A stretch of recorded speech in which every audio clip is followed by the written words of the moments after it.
Then a little window opened in the door, and a man looked out at her. "Yes, what do you want?" "I want to see my daughter. It's very important." "Name?" "Anna Harland." "Is that your name or your daughter's name?" "It's my name. My daughter's name is Sarah Harland." "You can't visit her today. Come back on Wednesday." "No. I came from England to see her today. It's very important. She's going to court tomorrow. Please, take me to her now." Wait a minute." The little window closed, but the door did not open. The woman waited in front of the door for a long time. A lot of people on the road looked at her. 1 or 2 young men laughed, but she did not move. She stood there in the hot road in front of the prison door and waited. After 20 minutes, the door opened. "Come with me," the man said. The woman went in with him. It was dark in the prison, and at first she could not see very well. She walked for a long time past hundreds of doors. Then the man opened one of them. "In here," he said. "You can have 10 minutes." Anna Harland walked into the room, and the man went in after her. He closed the door behind him. There was a table in the room and 2 chairs. On one of the chairs sat her daughter, Sarah. She was a tall girl, about 19 years old, with big blue eyes. "Mother," she said, "I'm very happy to see you." And she got up and began to run across the room to her mother. "Sarah," Anna said, and put out her arms. But the man moved quickly and stood between them. "No," he said to Anna. "I'm sorry. I know you're her mother. You can talk, but that's all. Please sit down at the table. I am here to watch you."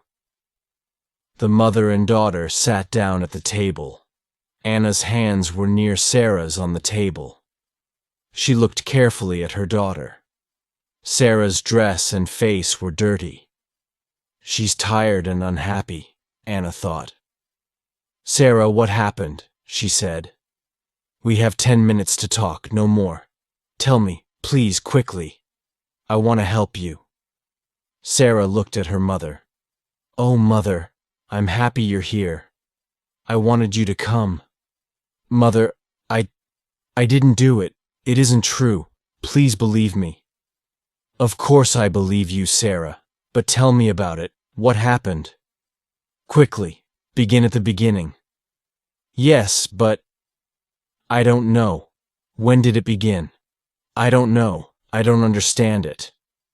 "Why did the police arrest you? When did they bring you to this prison?" "Last week, I think."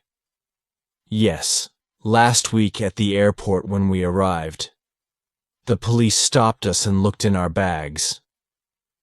Then Sarah looked down at the table. "She's crying," Anna thought. "She's very unhappy." "What happened then, Sarah?" her mother asked. They said there were drugs in my bag. Then they took me into a room and told me to take my dress off. They looked for more drugs, but they found nothing. Then they brought me here." "I see. Where were the drugs then? Where did they find them?" "Oh, they didn't tell you?" Sarah stopped crying. She looked up, and there was a smile on her face, but it was not a happy smile. "The drugs were in a tube of toothpaste. A toothpaste tube with drugs in it. Heroin, not toothpaste." "And you didn't know about it?" "No, Mother. Of course not. Do you think I clean my teeth with heroin?" Anna Harland smiled. It was difficult to smile because she was afraid. But she smiled because she wanted to help her daughter. "I know you don't clean your teeth with heroin. You have very good teeth, Sarah. But what about Stephen? Did he know about the heroin? Did he put it in the toothpaste tube?" "Stephen," No. Why do you ask about Stephen, Mother? Well, is he in prison too? You said us and our bags. Did the police arrest him too? Oh no. Sarah's face was unhappy. No, I wasn't with Stephen. You see, Stephen and well, we aren't friends now. I left him about 2 months ago, and then I met Hassan. Hassan. Yes, I was with Hassan at the airport. Stephen was on the plane too, but I don't know why. But he wasn't with me. It's Hassan. He was with me. Hassan's important to me now, not Stephen. Anna looked at her daughter. I see. And did the police arrest this Hassan too? Is he in prison? Yes, he is. They arrested him, but I can't see him. I asked them. I wanted to see him, but they said no, Mother. I'm sure Hassan didn't know about the heroin. He's a good man. He didn't know, I'm sure. Then why was the heroin in your bag, Sarah? I don't know, Mother. I don't know. The man looked at the clock in the room. I'm sorry, Mrs. Harland, he said. But that's 10 minutes. It's time to go. Anna Harland stood up slowly. All right, she said. But don't be afraid, Sarah. I'm coming to the court tomorrow. Yes, Mother, Sarah said. Thank you. The police are bringing Hassan to court tomorrow too, I think. You can see him there. He's a good man, Mother, and I'm sure he didn't know about the drugs. Perhaps, Anna said. She walked slowly to the door, and then stood by the door and looked at her daughter again. Sarah, you are telling me the truth, aren't you? Sarah began to cry again. Yes, Mother, of course I am. I always tell you the truth. You know that. Anna smiled. Yes, Sarah, she said quietly. Yes, I believe you. She went through the door, and the man went out after her. Sarah sat quietly at the table in the room and looked at her hands. Yes, she thought. I told you the truth, Mother. I always tell you the truth. But I didn't tell you everything. She put her head in her hands. Chapter 2. Anna Harland left the prison and went to talk to the police. She waited a long, long time in a small office, but after an hour, a policeman came into the room. He was a big man, about 55 years old, with brown eyes and a nice smile. He moved very slowly and quietly. Good afternoon, Mrs. Harland, he said. My name is Detective Inspector Aziz. I arrested your daughter 3 days ago. I'm very sorry for you. This is a very unhappy thing for a mother. It's a very unhappy thing for my daughter, Inspector, Anna said angrily, because she didn't do it. She's innocent, you know. She knows nothing about those drugs. Detective Inspector Aziz looked at her carefully for a minute. He did not know many English women. She has an interesting face, he thought. Very blue eyes and a long nose. She is not afraid of me. And she is not crying. Perhaps she wants to know the truth. Perhaps she can help me too. Well, Mrs. Harland, he said slowly, it's difficult for me. Is your daughter telling the truth? Is she innocent? Because the drugs were in her bag, you know. I know. Anna said, but she was with a young man, Hassan. She doesn't know him very well, I think. Tell me about him, please. I want to know, Inspector. Aziz smiled. All right, he said. But first, tell me about your daughter. Why was she on that plane? Why did she come to this country? Tell me. Anna Harland looked at him. He's a nice man, she thought. He listens to people. Perhaps he wants to help. Perhaps he can understand. And Sarah, do you have daughters? She asked. Yes, the inspector answered. Then perhaps you can understand, Anna said. Sarah is 19. She finished school last year, and she worked for 6 months in a hospital to get some money. Then she and her boyfriend Stephen visited a lot of countries.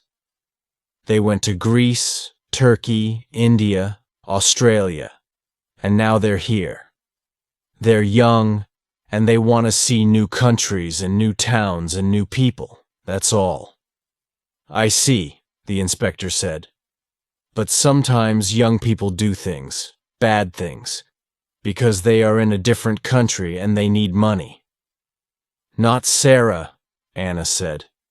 And not heroin. Sarah worked in a hospital, and she knows about heroin. She knows it can kill people. I'm a doctor, and she wants to be a doctor too. I see, the inspector said again. He looked at her and thought, but he said nothing. Now, Anna said, tell me about this young man, Hassan. All right, the inspector said. He took some papers from the table and began to read to her. But we don't know very much about him. He is a rich boy from a good family. His father has 2 or 3 shops, I think, and the police in his town know him too. Last year his father gave him a new car, a very fast car. And listen to this. One day he hit a police car, and the police car went into the river. What a story. His father bought a new car for the police. His father has a lot of money. The inspector smiled. But Anna looked unhappy. Oh dear, she said. That's not very good. No, he said. It isn't good. But this story about the heroine is worse. Much worse. I don't like this story. Chapter 3. Next morning, Anna Harland went to the court. She was first there. She sat in the courtroom and waited. A lot of people came in, and she saw a man and his wife. Perhaps they're Hanan's father and mother, Anna thought. But she did not want to talk to them. The lawyers came in next with a lot of papers. They sat at a table in front of her and talked quietly. Those 2 lawyers, Anna thought. They're old friends. But one of them wants my daughter to die, and one wants her to be free. After the lawyers, the jury came in. 12 people, men and women. They sat down and watched the lawyers. They looked at Anna, and then talked quietly about her. These people don't look very important, she thought. But they are the most important people here. They're going to say she did it, or she didn't do it. And then Sarah comes home to me or she dies. She watched their faces carefully. Then some policemen came in. Inspector Aziz saw Anna and smiled at her. But Anna did not talk to him. Because Sarah came in at the same time, she looked afraid, and her face was very white. She looked across the courtroom, saw her mother, and gave her an unhappy smile. There were 2 policemen behind Sarah, but Anna did not look at them. She looked at the tall, dark young man next to Sarah, Hassan. He's about 20 years old, Anna thought. He's very tall, but he has a nice face and very beautiful dark eyes. Sarah likes him, and I can understand that. But he looks very unhappy too and afraid. His hands are moving all the time. Hassan looked at Sarah and smiled.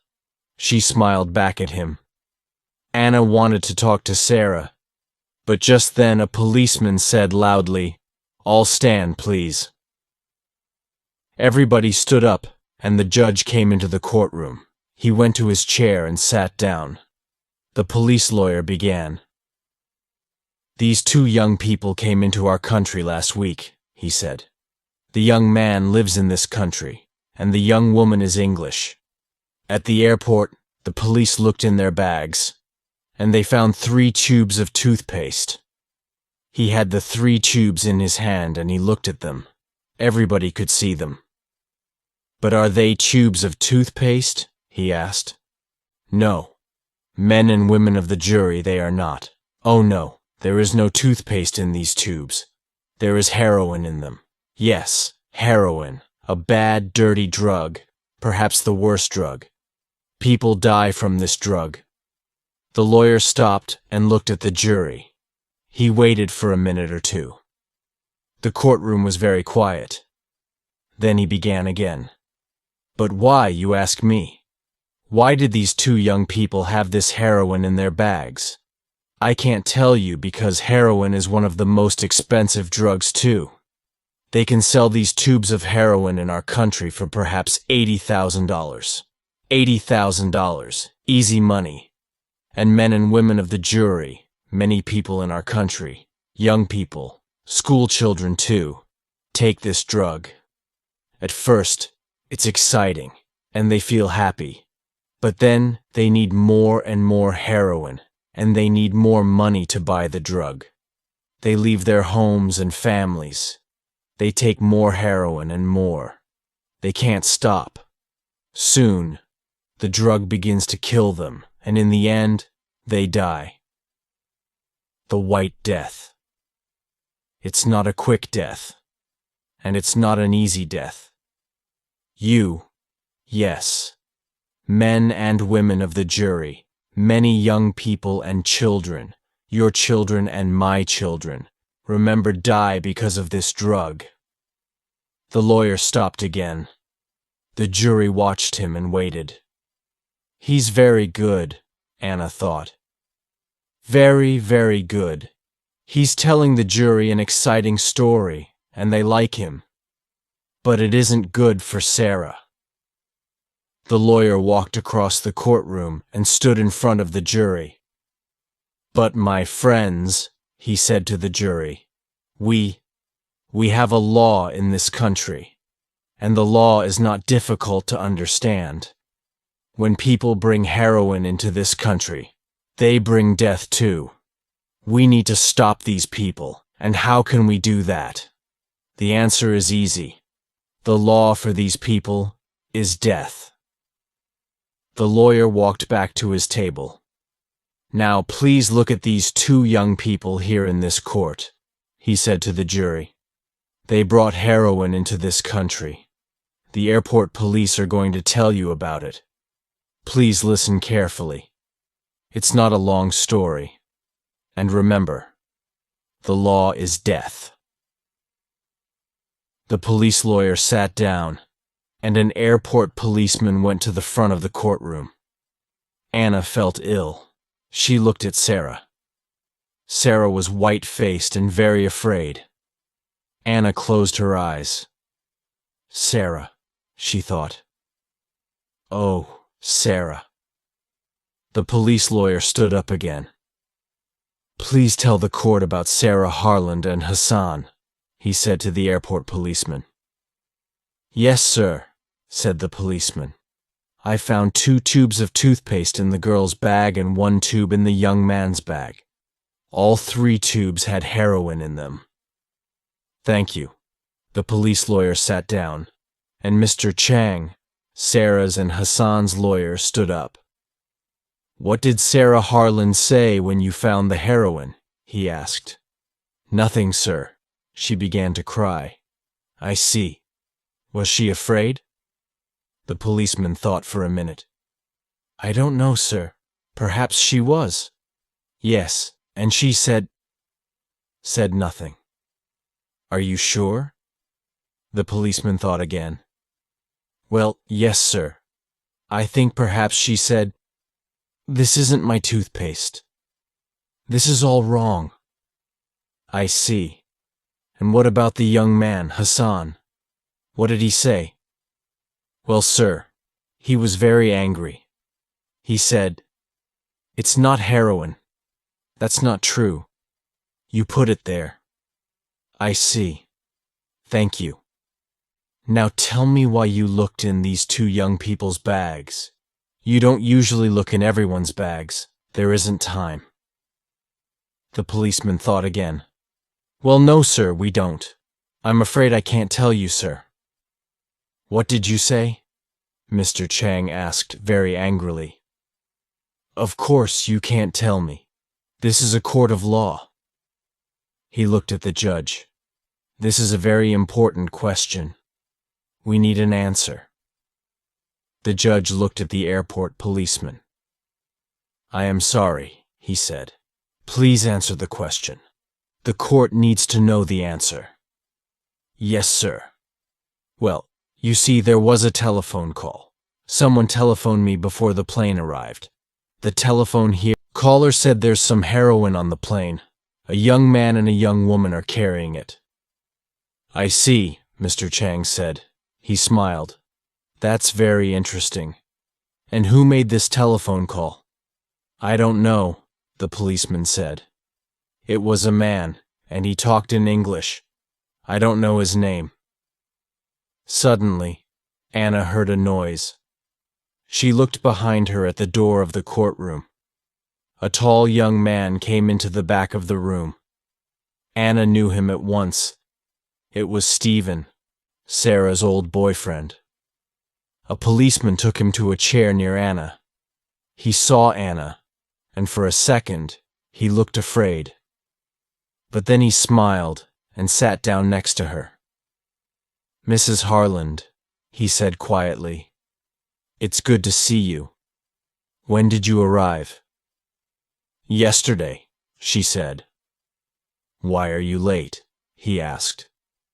I couldn't find the court, he answered. He looked very unhappy.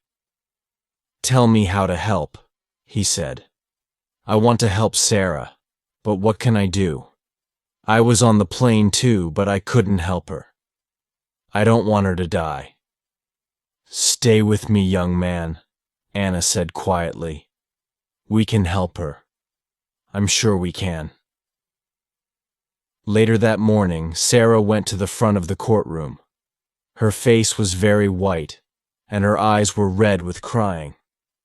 Her lawyer, Mr. Chang, began to ask her questions. Now, Miss Harlot, why did you come to this country? He asked quietly, and smiled at her. Because I like going to different countries. I want to meet new people. And why were you with this young man? Because Sarah stopped and looked down at her feet. Nobody could see her face. She began again, very quietly, but nobody could hear her. I'm sorry, we can't hear you. Can you say that again, please? Sarah looked up. She looked quickly at her mother and then at her son. Because I love him. Anna felt old and tired. She looked at the tall young man with the beautiful dark eyes. It was his heroin, she thought. I'm sure it was. He buys and sells heroin, and he put it in my daughter's bag. And now she says she loves him. Stephen sat next to her. He did not move, and he watched Sarah all the time, but she did not look at him. Mr. Chang waited a minute, and then he questioned Sarah again. Did you know about the heroin in those tubes of toothpaste? He asked. No, Sarah said quickly. Of course I didn't. And what about Hassan? Did he know about the heroin? Please think about your answer. No, I'm sure he didn't know. It wasn't our heroin. Sarah's blue eyes were angry. We didn't put the heroin in the toothpaste tubes. We're innocent. Thank you, Miss Harland, Mr. Chang said quietly and sat down. The police lawyer stood up. Miss Harland, how much money did you have in your bag? About $50, I think. That's not very much. This is an expensive country, you know. How much can you buy with your 50? Sarah did not have an answer. I don't know, she began. I usually live very cheaply. Did you need more money? The lawyer's questions came quickly now. Of course you needed more money. You wanted to sell that heroin. You wanted to be rich, is that right? No, that's not true. The lawyer said nothing for a minute. He looked at the jury and smiled. Then he said, "Do you think toothpaste is very expensive in this country, Miss Harland?" No, I don't think, I don't know. Well, I can tell you it isn't. Toothpaste is cheap here. So why did you bring 3 tubes of toothpaste with you? How often do you clean your teeth, Miss Har? 6 times a day, or 7, or 8 times a day perhaps? Sarah looked very unhappy. No, I don't know, Hanan. Yes, the lawyer said quickly. Hassan. Are you going to say Hassan gave it to me? You love this young man, but you don't want to die. Nobody wants to die. And now you're going to say it was Hassan's toothpaste. Is that your answer, Miss Harland? No, Sarah said angrily. Of course not. It was my toothpaste. Thank you, Miss Harland. The police lawyer sat down. I have no more questions.